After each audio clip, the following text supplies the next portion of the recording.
Dia dipenjara tanpa terbukti bersalah selama 14 tahun, disiksa secara brutal oleh tentara Amerika, tapi dia tetap memaafkannya. Ini adalah kisah nyata tentang Mouhamedou Ould Slahi. Dia ditangkap dan disiksa di penjara tanpa pernah tahu mengapa. Pada tahun 2001, tak lama usai tragedi 9/11, pemerintah Amerika menuduh ratusan orang sebagai teroris, dan salah satunya pria asal Mauritania yang tinggal di Jerman bernama Mouhamedou Slahi. Dia dijebloskan ke penjara Guantanamo Bay begitu saja. Saat itu dia ditangkap saat sedang menghadiri acara pernikahan keluarganya.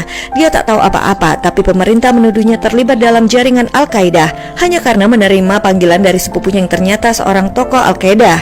Dia pun langsung dibawa ke penjara lalu dikirim ke Guantanamo Bay, penjara paling rahasia dan brutal milik Amerika di Kuba. Disinilah mimpi buruknya pun dimulai. Setibanya di Guantanamo, dia pun langsung diinterogasi. Tapi ini tidak seperti interogasi biasa. Dia dirantai seolah dia adalah hewan buas yang sangat berbahaya. Ia hanya tertawa. Ia tak mengira orang-orang ini akan melakukan penyiksaan demi satu pengakuan yang tak pernah dia lakukan. Mouhamedou dijemur, namun dia tetap melaksanakan sholatnya. Seorang tahanan di sebelah bertanya, apa gunanya doamu jika kau masih terkurung di sini? Dan berkata, justru kau butuh berdoa pada Tuhan untuk bisa melihat dunia. Hari demi hari dia terus dicecar pertanyaan agar dia mengaku bahwa dirinya adalah anggota Al-Qaeda dan terlibat dalam peristiwa runtuhnya gedung WTC pada 11 September 2001. Dia diisolasi, dikurung sendirian dan berteman dengan reptil. Berbulan-bulan dia diinterogasi dan disiksa, bahkan dia diancam jika tidak mau mengaku maka mereka akan menangkap ibunya. Tubuhnya kini pun langsung menjadi kurus kering. Dia tak tidur dan dia dibuat tak bisa tidur hingga berhalusinasi, seakan dia bertemu dengan sepupunya yang seorang Al-Qaeda. Tapi ini semua hanya halusinasi otaknya yang tak tidur berhari-hari. Mereka menyiksa Mouhamedou dengan menjejalinya dengan makanan-makanan basi. Ruang gelap dengan lampu berkedip-kedip membuatnya frustasi. Mereka menggunakan metode untuk menghancurkan mental Mouhamedou. Ia dilarang untuk tidur, diberi makanan basi. Setiap malam dia harus menerima pukulan yang meremukkan tubuhnya. Mentalnya pun terus disiksa, dikurung di ruangan gelap tanpa cahaya dan harus mengaku perbuatan yang tak sama sekali dia lakukan.